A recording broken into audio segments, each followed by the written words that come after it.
you'd let us know when you're ready, Dan will start off.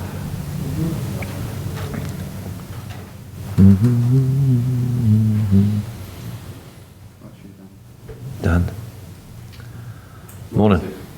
You spoke last week after Barnsley about getting performance and the goals you deserved in the previous games. Does it now really feel like we can go on a run? Well, I sincerely hope so. We've put, since a disappointing start, we've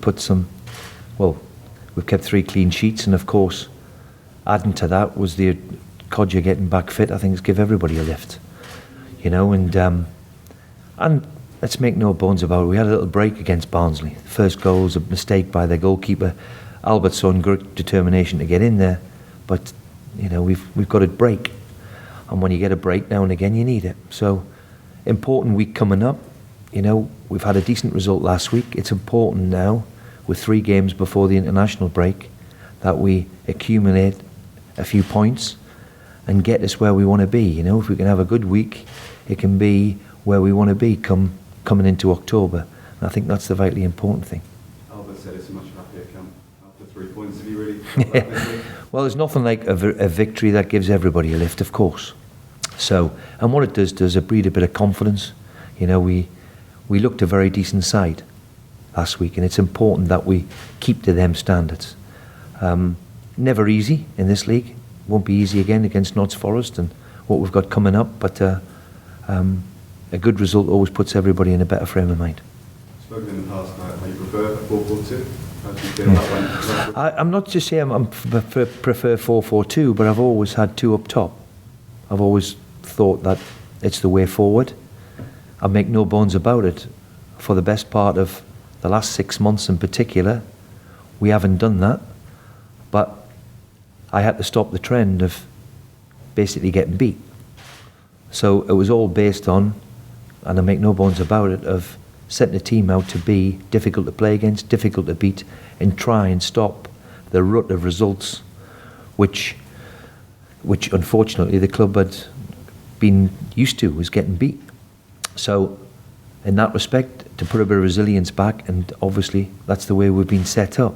I do believe now, with the addition of Snodgrass and Codger back, and the players getting back to full fitness, that we've got a squad capable now of playing 2 up top, playing a bit more expansive, and obviously trying to go into win games rather than just staying in games, because the club had won something like 5 games in 18 months.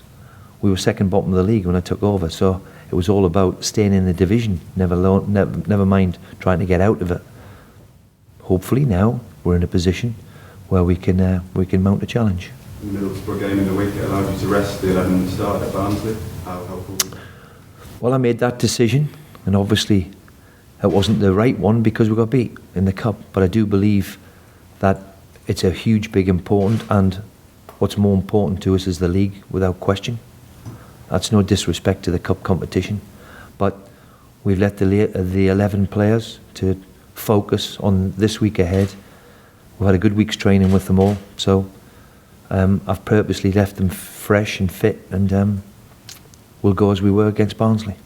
Forest have made a decent start. Yeah. How they did last year, what are you expecting? Good side, very, very good manager. In that transition one, they seem to be manager after manager, and Mark is a very, very shrewd appointment. Be a difficult game like they all are. I'm under no illusion that it's going to be a tough game. Injuries, can we get the latest on Jedinak, Logan, Lansbury and Hope? Lansbury won't make it. Scotty we think is going to be okay. Let's see how he trains today. Jedinak, it's still a little bit too early for him to. And Gabby's going? Gabby joined in training yesterday for the first time, but he'll train all over the weekend and hopefully put himself in a position for Tuesday. If not Tuesday, then next Saturday. And what's the very latest on Grealish? Well, Grealish is in the building, which is good to see. He's had a little bit of time off because of the injury he's had. It's still ongoing. We've still got to be patient. It's still months rather than weeks before we see Jack. I know he's posted himself on Twitter or whatever that he's back, but he's got to be a little bit more patient yet. couple of general football questions to finish. You've been in the game a long time, obviously. Was Aston Villa v Nottingham Forest? Well, wow. Well, if you'd have said 2 European Cup winners would be playing in the Championship, you wouldn't have believed that in my day, 20 years ago anyway. But 2 big clubs steeped in history and tradition, and successful too back in the day. So if we ever know how difficult it is, Notts Forest have been now in this division for what, 15 years, 17 years, whatever it is. You can do the figures, but long time. So it shows you how hard the division is. Just finally, Gareth Barry's going to break the all-time Premier League appearance record on Monday. Marvellous. What do you think of him? Well, I mean, he's been a great player over the years, and more importantly, the way he looks after himself, the way he conducts himself, the way he is fitness-wise, is testament to him, really, of what you can achieve. Been a very, very good player all his career, and well done. It's some achievement to be the all-time Premier League appearance holder. Well done him. What do you like most about him as a footballer? Well, he's one of them ones where your manager you can lay your hat on him. You know, he can play in a few positions for you. He can play anywhere, really. He can play left back, centre back, middle of midfield, wherever you want to play, he can play it and gets on with it. And a very, very good, by all accounts, I've never come across him really, by all accounts, a great lad and a great pro. Cheers. Steve, just back to Grealish, you talked about it being months. Is there a date? No, there's no date.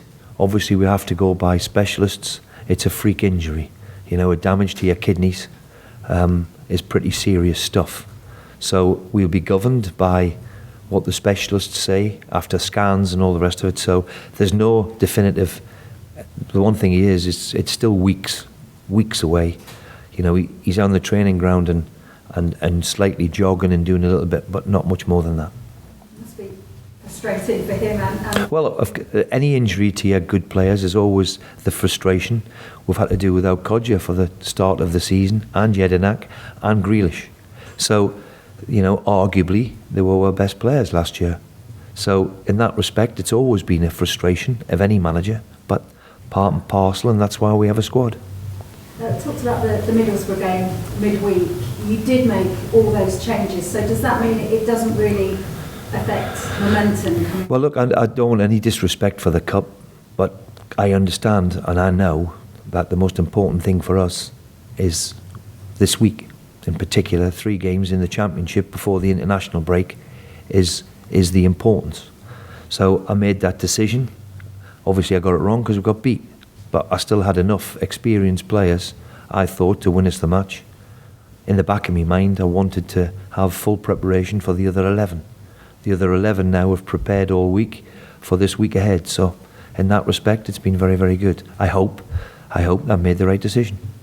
Next up, another game live on Sky against Forest. Mm. Is it always nice to get a good performance in front of the cameras? Well, we haven't done it very often, I have to say, but I think the last 2 were unbeaten. So let's hope now the Sky cameras give us that little boost that we need. We played very well last week. We looked a very decent team, got the break. If I'm being honest, we got the break just at the right time.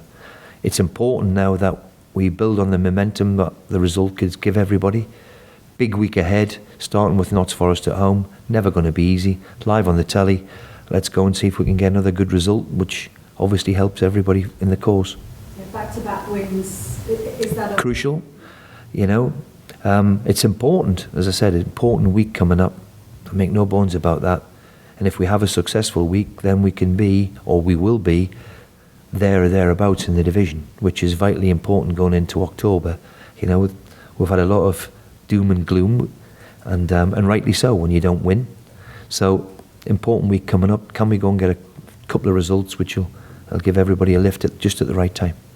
Nottingham Forest just escaped relegation on the last day of the season last time around. Yeah.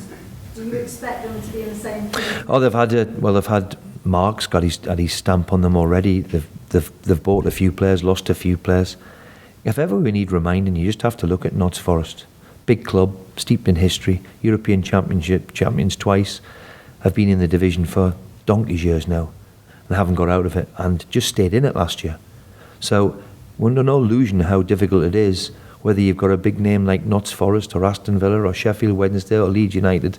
All big clubs in their own right have found it difficult in the Championship, and that's what it is. It is difficult. The players are fitter and better than they've ever been before, and that's why it's so difficult to call. You can't call the Championship. You can call the Premier League off the top of your head, really. You know who the top six is going to be. Nobody can predict the Championship like that. If you're going to look at their weaknesses, they've struggled with set pieces in defending them this season. Is that something you've been working on this week? Not just set pieces. No, we haven't been just working on set pieces. I think every club works on set pieces. Defensively, I'm sure that they'll want to improve, but going forward, they're a threat. They're a threat going forward. They play in an open, expansive way, and I don't expect that to change. So it really is up to us. We set a standard last week, and we've set a standard quite high over the last few weeks. Important that we stay there and do what we're good at, and then the result hopefully look after itself. That history you talked about that the two clubs have within the European Cup, does that history actually add that little extra bit of expectation, do you think, on clubs like that? Yeah, of course it gives you the expectation, and I've said many, many times, just because you're called Nottingham Forest or Aston Villa or Leeds United or Sheffield Wednesday, it doesn't give you the divine right. They're all big clubs. There's lots of big clubs, all been in the big league. I think there's something like 47 clubs have now been in the Premiership now, and the vast majority are in the Championship now. They've all had a taste of it, the vast majority. And that just shows you how difficult it is. Even a club steeped in history, tradition, the Championship has no boundaries. You've got to have a team which is capable of, physically, it's better than it's ever been before. Over a period of 9 months, it's relentless. We've played, by the time October comes next week, we'll have played something like 14, 17 games in a 2-month period. Quite ridiculous, really. But that's what it is. It's an endurance test and a stamina test, as well as being a game of football too.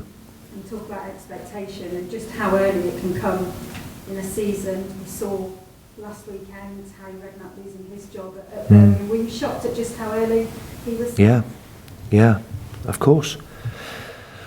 And then you see Michael Brown, a young manager at Port Vale, and the Chesterfield manager lose his, and then there's people lost their jobs before that, and the season is only 6 weeks old, and the vast majority didn't play for 2 weeks. So it is what it is now. I think all of us now understand what it is. Yeah, one game away for a disaster, it seems, and I don't think that's going to change. I think that's the way the football industry is. For it to get better, then I could be here all day giving you examples, but it's a very, very difficult job that we've all got these days. Just one more thing that we're asking around the clubs on a similar theme, but obviously Mark Sampson losing his job, a big fallout from that. Do you think that there's concern that could damage the FA in terms of everything that we're hearing? Well, unfortunately, I think like all of us, we all don't know the facts. And I think that's vitally important that the truth comes out of it. It was the last couple of weeks, he's been under investigation twice. Has that come to do with it or whatever? I don't think we all know the facts, so we're all speculating. I do know that somebody's lost his job in management. And then, everybody out in the outside world thinks, it's part and parcel. It's always difficult when you lose your job, no matter whether you're a football manager or you're a reporter or a cameraman or whatever you are. Getting the sack is awful. And at this moment, I think, as a football manager, then I feel for the lad too. Do you think it's a shame for the women's game having sort of... Well, look, you can't argue with results and results. It's not results, which usually is the case in football management. Your results aren't good enough. So in that respect, he's just won 6-0 the other night. Steve, sorry, you finished it? Yeah. Do you know Thank Lee you. Carsley at all? Do I know who? Sorry, Lee Carsley. Yeah, I don't know him. I don't know him personally, but I've come across him in the game many times. Yeah. Seems very well thought of. Yeah, I mean, it's I don't know whether he's changed or whatever, but it was at Brentford. He didn't enjoy the experience of being the manager, so I wish him the best of luck. He's a good football person, been around the block a long time, and got heavily involved in the coaching, and by all accounts, he's a very, very good coach. You're talking about the way the game's going with expectation and everyone's panicking and stuff. Would you like to see more ex-players move to a sort of an executive level and running the club as well as I think I've said it for many a time now. Look, you know, if Arsene Wenger can get the stick, the relentless stick he gets, then we're all fair game. All of a sudden now, the Jurgen Klopp's getting it. You know, it's his turn because they've lost a couple of games. I think it is where it is now with the demand, the TV, the constant social media, the whole thing that revolves around it is a worry for us all. My concern is not getting young lads to be in top jobs. It's to encourage the ones, because we're never going to find a young, good manager anymore, because they're all going to be put off. You know, the only one who's really gone into it, really, over the last few years anyway, is Steven Gerrard, and he's learning his reins at Liverpool. You know, when you look at the players who could go into management, they're put off by it, they go into the media. And I can understand that because, as I said, it takes you 5, 6, 7 years to get your qualifications now. And then you get thrown out after 6 weeks. Tough gig. Well, from the Football League clubs yesterday met to talk about the transfer window. It looks like they're going to vote in favour of closing it earlier. I guess that's probably... Well, it's sensible. I don't think there should be a transfer window in our league, but there you go, that's another debate. It stops with letting the young lads go out on loan. I could do a Richie Delat going out somewhere and having games, competitive games. We haven't got any. And that's frustrating for me. I also believe that it stops where young lads going out and getting a bit of experience in the big wide world. You'd like to send them out for a week, 6 weeks, a month, 6 weeks, like we used to. Instead, we've got to let them go for 4 months, 5 months, which is not healthy. So I'm all for scrapping it in our level, but don't think that'll get done either. Talk about the pressures